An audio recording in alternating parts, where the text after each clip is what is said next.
ನಮ್ಮ Sahyadri news channel ಅನ್ನು YouTube, Facebook ಹಾಗೂ ಇನ್ಸ್ಟಾಗ್ರಾಂನಲ್ಲಿ ನೋಡಿ. ಸಬ್ಸ್ಕ್ರೈಬ್, ಲೈಕ್ ಮತ್ತು ಶೇರ್ ಮಾಡಿ ಪ್ರೋತ್ಸಾಹಿಸಿ. ಏನಂದ್ರೆ NPS ಕಾಂಟ್ರಿಬ್ಯೂಷನ್, ಫಾರ್ ಎಕ್ಸಾಂಪಲ್ ನಮ್ಮ ಒಬ್ಬ class 4 class 3 example, class 3 entry ಗೇಡಲ್ಲಿ ಅವ್ರಿಗೆ 24,500 ರೂಪಾಯಿ ಅವ್ರ ಸ್ಯಾಲ್ರಿ ಇರುತ್ತೆ. 10% ಆಫ್ ಸ್ಯಾಲ್ರಿ ಅಂದರೆ ಎಷ್ಟದು? 2,450. ಮತ್ತು ಹಿಂದೆ ಅವರು ಗೌರ್ಮೆಂಟಿಂದ ಕಾಂಟ್ರಿಬ್ಯೂಷನ್ 10% ಕೊಡ್ತಾ ಇದ್ರು, 2,400 ಸೇರ್ತಾ ಇತ್ತು. ಆದರೆ ನಮ್ಮ ಹೋರಾಟದ ಫಲವಾಗಿ ಇವತ್ತಿನ ದಿನ ಅದು 10% ಇನ್ಕ್ರೀಸ್ ಟು 14% ಆಗಿದೆ. ಈ 2,400 ಇತ್ತು 24,500 ರೂಪಾಯಿಗೆ 14% ಆಗಿದಾಗ ಒಂದು 3,000 ಆಗ್ಬೋದು. ಅಂದರೆ ಒಟ್ಟಾರೆಯಾಗಿ ಎಷ್ಟಾಯ್ತು ಅಲ್ಲಿಗೆ? ಒಂದು 5,500 ನಮ್ಮದು ಕಾಂಟ್ರಿಬ್ಯೂಷನ್ ಸರ್ಕಾರಕ್ಕೆ ಹೋಗ್ತಾ ಇರುತ್ತೆ. ಕ್ಲಾಸ್ 3 ಸ್ಯಾಲ್ರಿ ಪರ್ ಮಂತ್ ಅಂತ ಇಲ್ಲಿ. ಸೊ ಅದು ಒಂದು ವರ್ಷಕ್ಕೆ ಎಷ್ಟಾಯಿತು? 5,500 ವರ್ಷಕ್ಕೆ ಲೆಕ್ಕ ಹಾಕಿದಾಗ ಸುಮಾರು 70,000 ನಮ್ಮ ಕಾಂಟ್ರಿಬ್ಯೂಷನ್ ಸರ್ಕಾರಕ್ಕೆ ಹೋಯಿತು. 70,000 ಹೋದಾಗ ಅವರೇಜ್ ಒಂದು 30-35 ವರ್ಷ ಅವನು ಅವರೇಜ್ ಸರ್ವಿಸ್ ತೊಗೊಂಡಾಗ ಈ DA ಇರ್ಬೋದು, ಪೇ ಕಮಿಷನ್ಸ್ ಇರ್ಬೋದು, ಇನ್ಕ್ರೀಸ್ ಲೆಕ್ಕ ಹಾಕೊಂಡಾಗ ಅವನ ಸ್ಯಾಲ್ರಿ ಒಂದು 2 ಲಕ್ಷ ಅಂತೂ ಆಗೇ ಆಗುತ್ತೆ. ಸೊ 35 ವರ್ಷ ಇಂಟು 2 ಲಕ್ಷ ಆಗಿದಾಗ ಎಷ್ಟಾಯಿತು? 70 ಲಕ್ಷ ರೂಪಾಯಿ ನಮ್ಮ ದುಡ್ಡು ಸರ್ಕಾರದಲ್ಲಿ ಇರುತ್ತೆ. ನಾವು ಕೊಟ್ಟಂಥ 70 ಲಕ್ಷ ದುಡ್ಡಿಗೆ ಇವತ್ತಿನ ದಿನ ಎಲ್ಲಾದರೂ ಮಿನಿಮಮ್ ಈಗಿನ ಒಂದು ಬ್ಯಾಂಕ್ ಇಂಟ್ರೆಸ್ಟ್ ಆಗೋ 70 ಲಕ್ಷ ದುಡ್ಡಿಗೆ ಎಷ್ಟು ನಮ್ಗೆ ಬಡ್ಡಿ ಬರಬೇಕಾಗುತ್ತೆ? ಒಂದು 56,000 ರೂಪಾಯಿ ಬರಲೇಬೇಕಾಗುತ್ತೆ, 8% ಹಾಕ್ಬಿಟ್ರು ಕೂಡ. ಆದರೆ ಇವತ್ತಿನ ಸರ್ಕಾರ ಏನು ಹೇಳ್ತಾ ಇದೆ? ನೀವು ಕೊಡುವಂಥ ಹಣ ತೊಗೊಂಡೋಗ್ಬಿಟ್ಟು ನಾವು ಶೇರ್ ಮಾರ್ಕೆಟಲ್ಲಿ, ಮ್ಯೂಚುವಲ್ ಫಂಡ್ಸಲ್ಲಿ ಇನ್ವೆಸ್ಟ್ ಮಾಡ್ಕೊಂಡ್ಬಿಟ್ಟು ಅಲ್ಲಿ ಬರ್ತಕ್ಕಂಥ ಲಾಭದಲ್ಲಿ ನೀವು ಕೊಡ್ತೀವಿ ಅಂತ ಹೇಳ್ತಾ ಇದ್ದಾರೆ. ಅವ್ರು ಹೇಳಿದ್ರು ಈ ಪಾಯಿಂಟ್ ಏನೋ ನಮ್ಮ 12% ಬಡ್ಡಿ ಇವತ್ತಿನ ಎಲ್ಲಿ ಬಂದು ನಿಂತಿದ್ದೀವಿ ಅಂತ ಹೇಳ್ಬಿಟ್ಟು ನಾವು ಏನು ಕೇಳ್ತೇವೆ ಯೂನಿಯನ್ ಅವರು. ನಾನು NPS ಸ್ಟಡಿ ಮಾಡಿದ್ದೀನಿ, ಏನು ನ್ಯೂ ಪೇಷನ್ ಸ್ಕೀಮ್ ಏನು ಕೊಡಿ ರಿಪೋರ್ಟ್ ನಾನು ಸ್ಟಡಿ ಮಾಡಿದ್ದೀನಿ, ಅದು ಚೆನ್ನಾಗಿದೆ. ಆದರೆ ಯಾವಾಗ ಚೆನ್ನಾಗಿದೆ?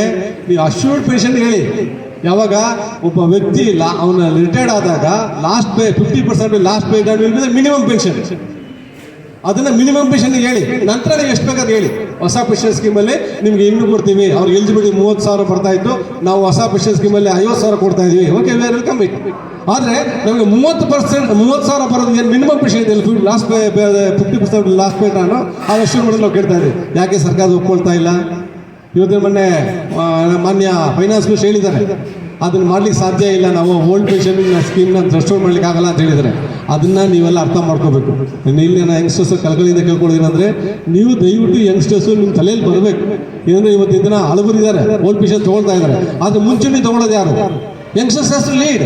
ನಾನು I am not seeing anywhere in the country, not only in Shivamogga, not only in Bengaluru, not only in Kerala, everywhere I am seeing this. ಈ ಯಂಗ್ಸ್ಟರ್ಸು ಮುಂಚೂಣಿ ಬಲ್ಲೆಗೆ ಬಹಳ ಹಿಂಜರಿತಾ ಇದ್ದಾರೆ. ಈಗ ಇವತ್ತಿನ ಈ ಹಿಂದಿನ ಯುವಕರೇ ಮುಂದಿನ ಪ್ರಜೆ ಅಲ್ಲ, ಹಿಂದಿನ ಮಕ್ಕಳೇ ಮುಂದಿನ ಪ್ರಜೆ ವಾಕ್ಯ ಹೇಳ್ತೀವಲ್ಲ, ಹಿಂದಿನ ಯುವಕರು ನೀವು ಮುಂದೆ ಹೋರಾಟ ಮಾಡೋದು, ಲೀಡ್ ಮಾಡೋರು ನೀವೇ ಮುಂದಿನ ಮನೆ ಯಾರು ಲೀಡ್ ಮಾಡ್ತಾರೆ? ಈ ದೇಶಕ್ಕೆ ಒಂದು ಭದ್ರತೆ ಕೊಡಬೇಕು, ನೀವು ಕೊಡಬೇಕಾಗಿದೆ. ಸಾಕಷ್ಟು ಏನು ಎಜುಕೇಟ್ ಆಗಿದ್ದೀರಾ, ಸಾಕಷ್ಟು ಡಿಗ್ರಿಗಳು ತೊಗೊಂಡಿದ್ದೀರಾ, ಸಾಕಷ್ಟು ಮಾಸ್ಟರ್ ಡಿಗ್ರಿ ತೊಗೊಂಡಿದ್ದೀರಾ, ಸಾಕಷ್ಟು MBA ಮಾಡಿದ್ದೀರಾ, BBA ಮಾಡ್ಕೊಂಡು ಬರ್ತಾ ಇದ್ದೀರಾ. ಆದರೆ ಇವತ್ತು ದೇಶದ ಆಗೋದು ತಿಳಿಸುವಂಥ ವ್ಯಕ್ತಿಗಳು ಯಾರು? ನೀವೇ ತಿಳಿಸ್ಬೇಕು. ಅದು ಯಾಕೆಂದ್ರೆ ನೀವು ನಾಯಕತ್ವ ಚಿಪ್ಪನ್ನು ಹಿಡಿತಾ ಇಲ್ಲ. ಇದು ನನಗೆ ಬಹಳ ಗಂಭೀರವಾದ ಪ್ರಶ್ನೆ. ಯಾಕಂದರೆ ನಾನು ಶಿವಮೊಗ್ಗದಲ್ಲಿ ಹೇಳ್ತಾ ಇಲ್ಲ, ಹಾಗಾಗಿ ಅಖಿಲ ಭಾರತದಲ್ಲಿ ಎಲ್ಲ ವರ್ಗಗಳು ಹೋಗಿದ್ದೀನಿ. ನಾನು ಎಲ್ಲೂ ಹೋದರೂ ಕೂಡ ಈ ಒಂದು ಏನೋ ನ್ಯೂನತೆ ಹತ್ರ ಕಾಣ್ತಾ ಇದೆ. ಯಾವ್ದಲ್ಲಿ ಈಗ ನಾನು ಬಂದಾಗ 2004ರಲ್ಲಿ ಈಗ ಅವ್ರು ನಮ್ಮ ಮುನ್ಪಾಲ ರೈಟ್ಲಿ ಪಾಯಿಂಟೆಡ್ ಅವರು ಏನಂದರೆ ನಾವು ಸರ್ವಿಸ್ ತೆಗೆದಾಗ ಈಗ ನಂದು 68 ದಿನ ಡೈಸ್ಟಾನ್ ಇದೆ. 68 ದಿನ ಡೈಸ್ಟಾನ್ ಯಾಕಿದೆ? ಅದರಲ್ಲಿ ಏನು NPSಗೋಸ್ಕರ ಹೋರಾಟ ಮಾಡಿದ್ದು ಸುಮಾರು 36 ದಿನ NPS ನಾವು ಡೈಸ್ಟಾನ್ ಮಾಡ್ಕೊಂಡಿಲ್ಲ, ಸ್ಟ್ರೈಕಲ್ಲಿ ಭಾಗಿಯಾಗಿದ್ದೀವಿ. ನಿಮಗೆ ಒಂದು ನ್ಯಾಯ ಸಿಗಲಿ ಅಂತ ಹೇಳ್ಬಿಟ್ಟು ಆ ಒಂದು ಮನೋಭಾವ ನಿಮ್ಮಲ್ಲಿ ಬರಬೇಕು. ಇವತ್ತಿನ ಸ್ಟ್ರೈಕ್ ಎಜುಟೇಷನ್ ಕಾಲ್ ಕೊಟ್ಟಾಗ ನಾವು ಯಂಗ್ಸ್ಟರ್ಸ್ ಯೋಚನೆ ಮಾಡಲ್ಲ, ಒಂದಿನ ಸ್ಯಾಲ್ರಿ ಹೋಗುತ್ತಲ್ಲ, ಆಫೀಸಲ್ಲಿ ಮಾಡ್ತಾ ಇಲ್ವಲ್ಲ, ಈ ಇಲಾಖೆಯಲ್ಲಿ ಮಾಡ್ತಾ ಇಲ್ವಲ್ಲ, ನಾನು ಯಾಕೆ ಭಾಗಿಯಾಗಬೇಕು? ಇವತ್ತಿನ ನಮ್ಮ ಶಿವಗೋಪಾಲ್ ಮಿಶ್ರಾ ನೇತೃತ್ವದಲ್ಲಿ joint forum for restore old pension scheme ಅಂತ ಮಾಡ್ತಾ ಇದ್ದಾರೆ. ಆದರೆ ಸಾಕಷ್ಟು ಡೆಲ್ಲಿಯಲ್ಲಿ 2 ಮೀಟಿಂಗ್ ಆಯಿತು, ರಾಮಲೀಲಾ ಮೈದಾನದಲ್ಲಿ ಆಯಿತು. ಆದರೆ ಅದರಲ್ಲಿ ನಮ್ಮ ಯುವಕರು ಹೋಗ್ಲಿಕ್ಕೆ ಬಹಳ ಹಿಂಜರಿತಾರೆ. ಇಲ್ಲ, ನಾನು ಲೀವ್ ಹಾಕ್ಬೇಕಲ್ಲ, ನಾನು ಲೀವ್ ಕೊಟ್ಟಿಲ್ವಲ್ಲ, ನಾನು ಹೆಂಗೆ ಹೋಗೋದಕ್ಕೆ, ಅದು ಖರ್ಚು ವೆಚ್ಚ ಯಾರು ನೋಡೋದು? ಕಾಮ್ರೇಡ್ಸ್, ಏನಾದರೂ ಈ ದೇಶಕ್ಕೆ ನಮ್ಮ ಮಹಾತ್ಮ ಗಾಂಧಿ ಅವರಿದೆ, ಡಾಕ್ಟರ್ BR ಅಂಬೇಡ್ಕರ್ ಇದ್ದಾರೆ, ಅವರೆಲ್ಲರೂ ಕೂಡ ಮಾಡಿದ್ದೇನೆ ಅಂತ ಹೇಳಿದ್ರೆ ಅವ್ರ ಸ್ವಾರ್ಥಕ್ಕೋಸ್ಕರ ಯಾವತ್ತೂ ನೋಡಿದ್ದಲ್ಲ.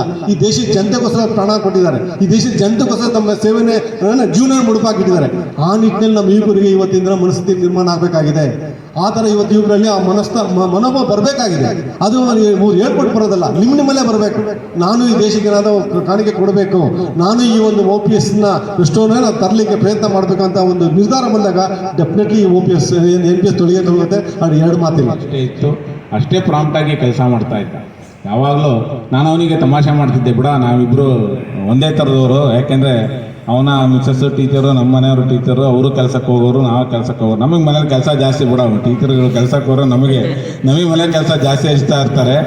ಮೊನ್ನೆ ಮಾತಾಡ್ತಾ ಹೇಳ್ದಂಗೆ ಹಾಗೆ ಅವ್ನು ಅಷ್ಟೆಲ್ಲ 300-400 ಬ್ಯಾಗ್ ಹೇಳಿದೆ, ಅಷ್ಟು ಗಟ್ಮುಟ್ಟಾಗಿದ್ದಕ್ಕೆ ಅವ್ನು ಇವತ್ತಿಷ್ಟು ಗಟ್ಮುಟ್ಟಾಗಿರೋದು. ಇಲ್ಲೇ ಹೋದರೆ ಅಷ್ಟು ಆ್ಯಕ್ಟಿವ್ ಆಗಿ ಇರೋಕ್ಕೆ ಸಾಧ್ಯ ಇದೆ. ಅವನು ವಾಟರ್ ಬಾಯ್ ಆದಾಗಿಂದ ಅಲ್ಲಿಂದನೂ, ಆಮೇಲೆ MTS ಆದಮೇಲೆ ಈಗಿನ ಕೆಲಸ ಏನೂ ಅಲ್ಲ, ಈಗ ಬರ್ತಿರೋ ಬ್ಯಾಗೆಲ್ಲ ಲೆಕ್ಕನೇ ಅಲ್ಲ. ಅವಾಗಿನ ಅವರು ಮಾಡ್ತಾ ಇರ್ಬೇಕಾರೆ 300-400 ಬ್ಯಾಗ್ಗಳು ರೈಲ್ವೆ ಸ್ಟೇಷನಿಂದ ಅಲ್ಲೇ ಲೋಡ್ ಮಾಡಿ ಇಲ್ಲಿ ತಂದು ಮತ್ತೆ ಇಲ್ಲಿ ಅನ್ಲೋಡ್ ಮಾಡಿ ಇಲ್ಲಿ ಓಪನ್ ಮಾಡೋ ಕೆಲಸ ಇಲ್ಲೇ ಇಲ್ಲ. ಈಗೆಲ್ಲ ಡೋರ್ ಸ್ಟೆಪ್ಪಿಗೆ ಬಂದುಬೀಳುತ್ತೆ, ಇಲ್ಲೇ ಒಳಗೆ ಹಾಕೋದು, ಓಪನ್ ಮಾಡೋದು. ಆದರೆ ಆ ನಿಟ್ಟಿನಲ್ಲಿ ಹಿಂದೆ ಏನು ಅವರ ಬ್ಯಾಚ್ ಏನಿದ್ದು ರವಿ, ಬುಪ್ಪಳಮ್ಮು, ರಮೇಶ್ ಅವರೆಲ್ಲ ಭಾಳ ಕೆಲಸ ಮಾಡಿ ಯಾವುದೇ ಕೆಲಸದ ವಿಚಾರದಲ್ಲಿ ಯಾರಿಗೂ ಕೇಳೋದೇ ಬೇಡ, ಯಾರು ಹೇಳೋದೇ ಬೇಡ, ಪ್ರಾಂಪ್ಟಾಗಿ ಹೋಗಿ ನಿಂತ್ಕೊಂಡು ಕೆಲಸ ಮಾಡ್ತಿದ್ದ. ಹಾಗಾಗಿ ಅವನ ನಿವೃತ್ತಿ ಜೀವನ ಚೆನ್ನಾಗಿರಲಿ. ಹೆಚ್ಚಾಗಿ ಬೇರೆ ಬ್ರಾಂಚ್ಗಳಲ್ಲಿ ಲೀಡರ್ಸ್ ಹೋಗಿ ಮೆಂಬರ್ಸ್ನ ಕಾಯಬೇಕು. ಆದರೆ ಶಿವಮೊಗ್ಗದಲ್ಲಿ ಆ ಪರಿಸ್ಥಿತಿ ಇಲ್ಲ. ಜೊತೆಗೆ ಸಾಕಷ್ಟು ಮಂದಿ ನೀವು ಇಲ್ಲಿ ಬಂದಿದ್ದೀರಿ, ನಿವೃತ್ತ ಉದ್ಯೋಗಿಗಳು ಕೂಡ ಬಂದಿದ್ದೀರಿ. ಇದಕ್ಕೆ ಶಿವಮೊಗ್ಗದ ಈ ಕರ್ಮಭೂಮಿನೇ ಒಂದು ರೀತಿಯಲ್ಲಿ ಕಾರಣ. ಯಾಕಂದರೆ ಇಲ್ಲಿ ವಿಶ್ವಕವಿ ಕುವೆಂಪು, ಡಾಕ್ಟರ್ UR ಅನಂತಮೂರ್ತಿ, ಶಾಂತವೇರಿ ಗೋಪಾಲಗೌಡ ಇವರೆಲ್ಲರಿಗೂ ಜನ್ಮ ನೀಡುವುದು, ಇಂತಹ ಪ್ರಗತಿಪರ ಹೋರಾಟಗಾರರಿಗೆ ಜನ್ಮ ನೀಡಿದಂತಹ ಒಂದು ಪುಣ್ಯಭೂಮಿ ಶಿವಮೊಗ್ಗ. ಬಡವರಿಗೆ ಸಬ್ಸಿಡಿ, ಶ್ರೀಮಂತರಿಗೆ ರಿಬೇಟು, ಮಧ್ಯಮ ವರ್ಗದವರಿಗೆ ಚೊಂಬು ಅಂತ. ಬಡವರಿಗೆ ಸಬ್ಸಿಡಿ ಅನ್ನೋ ಮಾತನ್ನು ನಾವು ಒಪ್ಪೋದಿಲ್ಲ. ಯಾಕಂದರೆ ಒಬ್ಬ ಅತ್ಯಂತ ಬಡ ವ್ಯಕ್ತಿ ಕೂಡ ಒಂದು ಬೆಂಕಿಪಟ್ಟಣ ಪರ್ಚೇಸ್ ಮಾಡಿದ್ರು ಕೂಡ ಇಂಡೈರೆಕ್ಟಾಗಿ ಒಂದು ಟ್ಯಾಕ್ಸ್ ಪೇ ಮಾಡ್ತಾರೆ. ಏನು ಅಪಪ್ರಚಾರ ಮಾಡ್ತಿದ್ದಾರೆ ಬಿಟ್ಟಿ ಭಾಗ್ಯ ಅಂತ, ಇದು ಖಂಡಿತ ಸುಳ್ಳು. ಪ್ರತಿಯೊಬ್ಬ ನಾಗರಿಕ ಅವನು ಖರೀದಿ ಮಾಡುವಂಥ ಪ್ರತಿಯೊಂದು ಪದಾರ್ಥಕ್ಕೂ ಇಂಡೈರೆಕ್ಟಾಗಿ ಟ್ಯಾಕ್ಸ್ ಕೊಡ್ತಾನೆ. ಆಮೇಲೆ ಈ ಬಜೆಟ್ ಹೇಗಿದೆ ಅಂದರೆ ಇದು ದೇಶದ ಆರ್ಥಿಕತೆಯ ಬೆಳವಣಿಗೆಗೆ ಪೂರಕವಾಗಿಲ್ಲ. ಒಂದು ರೀತಿಯಲ್ಲಿ ಕಾಂಟ್ರಾಕ್ಷನರಿ ಬಜೆಟ್, ಎಕ್ಸ್ಪಾನ್ಷನರಿ ಬಜೆಟ್ ಆಗಬೇಕಾಯಿತು, ಕಾಂಟ್ರಾಕ್ಷನರಿ ಬಜೆಟ್ ಆಗಿದೆ. ಕನ್ನಡದಲ್ಲಿ ಹೇಳಬೇಕಂದ್ರೆ ಒಂಥರ ಕುಗ್ಗುವಿಕೆಯ ಬೆಳವಣಿಗೆಯನ್ನು ಉತ್ತೇಜಿಸುವ ಒಂಥರ ಬಜೆಟ್ ಇದೆ. ಯಾಕಂದರೆ ನಮ್ಮ ಈ ಬಜೆಟ್ನ ಪ್ರಕಾರ revenue collection projected to be increased by 14%. But the expenditure of the government is projected to be increased only by 5.49%. ನೋಡಿ, ಸರ್ಕಾರದ ವೆಚ್ಚ ಬರೀ 5.4% ಜಾಸ್ತಿ ಆಗುವಂಥ ಒಂದು ಪ್ರಸ್ತಾಪ. ಇದಕ್ಕೆ ವ್ಯತಿರಿಕ್ತವಾಗಿ ಸರ್ಕಾರದ ಆದಾಯ 14% ಜಾಸ್ತಿ ಆಗುತ್ತೆ ಅನ್ನೋದು ಈ ನೆಕ್ಸ್ಟ್ ಫಿಸ್ಕಲ್ ಇಯರ್ಲಿ. ಈ ತಾರತಮ್ಯ, ಈ ಗ್ಯಾಪಿಂದಾಗಿ ಈ ರೀತಿಯ ಸಮಸ್ಯೆಗಳು ಆಗ್ತಾ ಇದೆ. ಏನು ನಮ್ಮ ಕಾಮ್ರೇಡ್ ಗುಂಪಾಲ್ ಮತ್ತು ಕಾಮ್ರೇಡ್ ಶ್ರೀನಿವಾಸ್ ಅವರು ಹೇಳಿದರು, ಮರ್ಜರು, ಶಿಫ್ಟಿಂಗು, ಆಮೇಲೆ ಅನ್ಎಂಪ್ಲಾಯ್ಮೆಂಟು, ಇದೆಲ್ಲದಕ್ಕೂ ಇದೇ ಮೂಲ ಕಾರಣ. ನಮ್ಮ ಬಜೆಟ್ನಲ್ಲಿ ಈ ರೀತಿಯ ಒಂದು ಧೋರಣೆ ಯಾಕೆ ತಾಳಿದ್ದಾರೆ ಅಂದರೆ ನಮ್ಮ ಬಂಡವಾಳಶಾಹಿಗಳ ಕಿಸೆಯನ್ನು ತುಂಬಿಸಬೇಕು. ಈಗಾಗಲೇ ಹೇಳಿದರು, ಮುಖೇಶ್ ಅಂಬಾನಿಯವರು ತನ್ನ ಮಗನ ಮದುವೆಗೆ 5,000 ಕೋಟಿ ಖರ್ಚು ಮಾಡಿದ್ರು ಅಂತ. ಅದು ವಿಶ್ವಾದ್ಯಂತ ಸುದ್ದಿಯಾಗಿದೆ. ಆದರೆ ನಮ್ಮಲ್ಲಿ ದುರದೃಷ್ಟವಶಾತ್ ನಮ್ಮ ದೇಶದಲ್ಲಿ ಬರೀ ಇನ್ಕಮ್ ಟ್ಯಾಕ್ಸ್ ಮಾತ್ರ ಇದೆ, ಎಕ್ಸ್ಪೆಂಡಿಚರ್ ಟ್ಯಾಕ್ಸ್ ಇಲ್ಲ.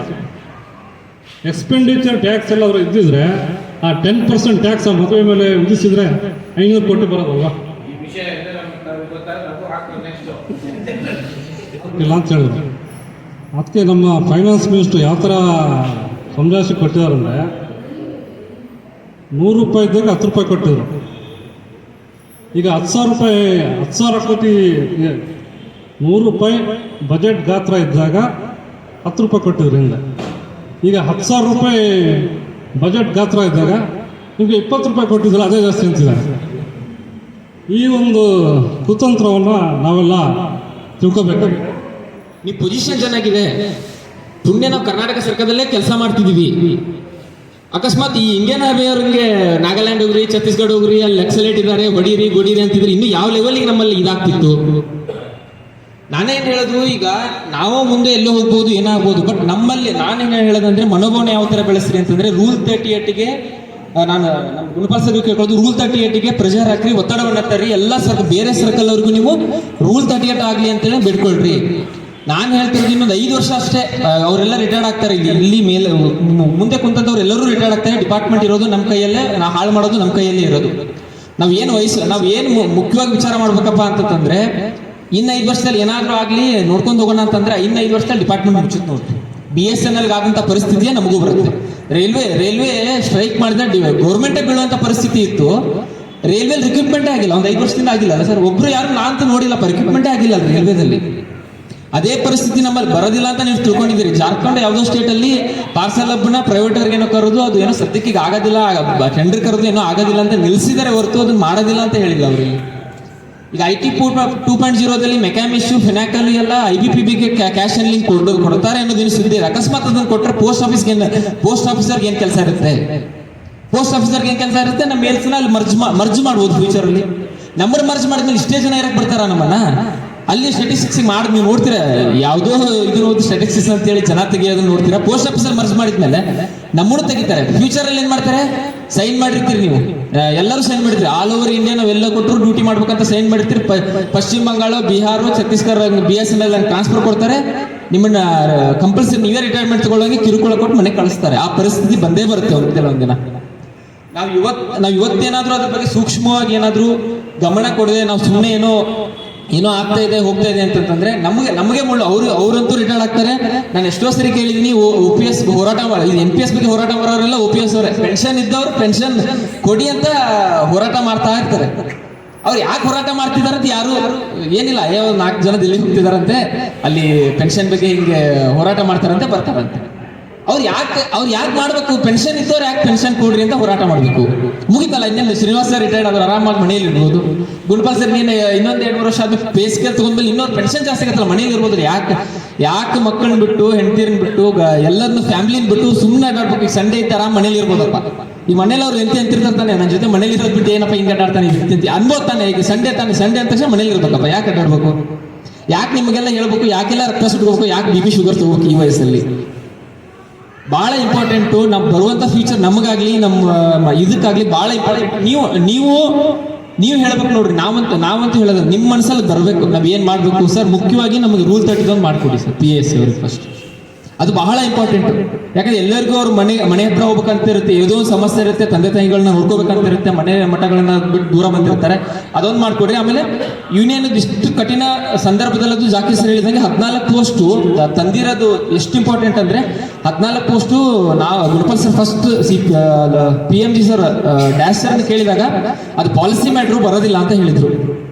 ಮತ್ತೆ ನಮ್ಮ QDN ನಾವು ಲೆಟರ್ ಹೋದ್ಮೇಲೆ ಮತ್ತೆ ಗುಣಪಾಲ್ ಸರ್ ಫಾಲೋ ಅಪ್ ಮಾಡಿದಾಗ ಎಲ್ಲಿಗೆ ಬಂತಂದ್ರೆ 14 ಪೋಸ್ಟ್ ಕೊಡು ಸ್ಯಾಂಕ್ಷನ್ 10 ಪೋಸ್ಟ್ ಫಿಲ್ಅಪ್ ಮಾಡ್ಕೊಳಕ್ ಕೊಟ್ಟು 4 ಪೋಸ್ಟ್ ಬೆಂಗಳೂರು ಕೊಟ್ಟರು. ಆ 14 ಪೋಸ್ಟ್ ಅಂತ ನೋಡ್ಬಾರ್ದು, ಅದರಿಂದ 14 ಕುಟುಂಬಗಳು ನಡೀತವೆ. ಆ 14 ಜನದ ಮನೆತನ ನಡೆಯುತ್ತೆ ಅನ್ನೋದನ್ನ ನಾವು ವಿಚಾರ ಮಾಡಬೇಕು. ಎಷ್ಟೊಂದು ಸೂಕ್ಷ್ಮ ವಿಚಾರ ಅಂದ್ರೆ ಇದೊಂದು ದೊಡ್ಡ ಗೆಲುವು ನಮ್ದು. ಈ ವರ್ಷದಲ್ಲಿ ದೊಡ್ಡ ಗೆಲುವು ಅಂದ್ರೆ 14 ಪೋಸ್ಟ್ ಫಿಲ್ಅಪ್ ಮಾಡಿದ್ದು. ನಾನು ರಿಟೈರ್ಡ್ ಆಗೋದ್ರೊಳಗೆ ಒಂದು ಒಳ್ಳೆ ಮಾತನ್ನಾದ್ರೂ ಆಡ್ರಿ ಮರೆಯರೆ. ಇದು ನನಗೆ ಒಂದು ಕುಟುಂಬ. ಇವತ್ತು ಅಮಾಸೆ ಬೇರೆ, ಜಗಳ ಮಾಡಬಾರ್ದು. ಅದರಲ್ಲೂ ಇವತ್ತು ಮುಖ್ಯವಾದ ಒಂದು ವಿಚಾರ ಅಂದರೆ ನನ್ನ ಅಣ್ಣ ಮತ್ತು ನನ್ನ ಸಂಬಂಧಿಕರು ಅಂತಲೂ ಹೇಳ್ಬೋದು. ರಮೇಶ್ ಅವರು ಅಷ್ಟು ಚೆನ್ನಾಗಿ ಅವರು ನಮಗೂ ಹೊಂದ್ಕೊಂಡಿದ್ರು. ಮೇಡಮ್ ರಿಟೈರ್ಡ್ ಆಗ್ತೀನಿ, ರಜೆ ಕೊಡಿ. ಕೊನೆಗಂತ 10 ಡೇಸ್ ನನಗೆ ಕೊಟ್ಟು ಸೆಟ್ಟಲ್ಲಿ ಸಿಕ್ಕಾಬಟ್ಟೆ ಟ್ರಬಲ್ ಆಗ್ತಿತ್ತು. ಆದರೂ ಅವರಿಗೆ ಕೊಟ್ಟು ಎಲ್ಲ ಇದು ಮಾಡಿವಿ. ಆದರೂ ಅವ್ರ ಮನೆಯವ್ರು ಹೇಳ್ತಿದ್ರು, ಮೇಡಮ್ ನಮ್ಮನೆಯವ್ರು ರಿಟೈರ್ಡ್ ಆಗ್ತಾರೆ, ಬೇರೆಯವ್ರಿಗೆ ಕೊಡೋದಕ್ಕಿಂತ ಮುಂಚೆ ನಮ್ಮನೆಯವ್ರಿಗೆ ಕೊಡಿ ಅಂತ. ನಾನು ಆದಷ್ಟು ಪ್ರಾಮಾಣಿಕವಾಗಿ ಕೊಟ್ಟಿದ್ದೀನಿ. ಮತ್ತೇನಾರು ಇದ್ದರೆ ಮತ್ತೆ ಬೈಕೋಬೇಡ ರಮೇಶಣ್ಣ, ಇಲ್ಲೇ ಹೇಳಿಬಿಡು. ಮತ್ತು ನಾನು ಏನೇ ತಪ್ಪು ಮಾಡಿದ್ರಿ ಮೇಡಮ್ ಹೀಗೆ ಅಂತೇಳಿ ನಿಮ್ಮ ಸಲಹೆಗಳನ್ನು ನಾನು ಸ್ವೀಕರಿಸಲು ಸದಾ ಸಿದ್ಧ. ಇದು ಒಂದು ಕುಟುಂಬದಲ್ಲಿ ಒಂದು ಹೊಂದಾಣಿಕೆ ಜಗಳಗಳು ಇದ್ದಿದ್ದೆ. ಹಿರಿಯ ಲೀಡರ್ಸ್ಗಳು ತುಂಬ ಸಾಧನೆ ಮಾಡ್ತಾ ಇದ್ದಾರೆ ನಮ್ಮ ಪರವಾಗಿ. ನಾವು ಮುಂದಿನ ಹೋರಾಟಗಳಲ್ಲಿ 8 ಪೇ ಕಮಿಷನ್ ಆಗಿಬಿಡುತ್ತೆ, ನಾನು ರಿಟೈರ್ಡ್ ಆಗೋದೊಳಗೆ ತೊಗೊಂಡ್ಬಿಡ್ತೀನಿ ಅಂತ ನಾನು ಭಾಳ ಕನಸು ಕಾಣ್ತಾ ಇದ್ದೀನಿ. ಹಿರಿಯ ಲೀಡರ್ಸ್ಗಳು ಸ್ವಲ್ಪ ಜಾಸ್ತಿ ಶ್ರಮ ವಹಿಸಿ ನಾವು ಸ್ವಲ್ಪ ಸಪೋರ್ಟ್ ಕೊಡ್ತೇವೆ ಅಂತ ಹೇಳ್ತಾ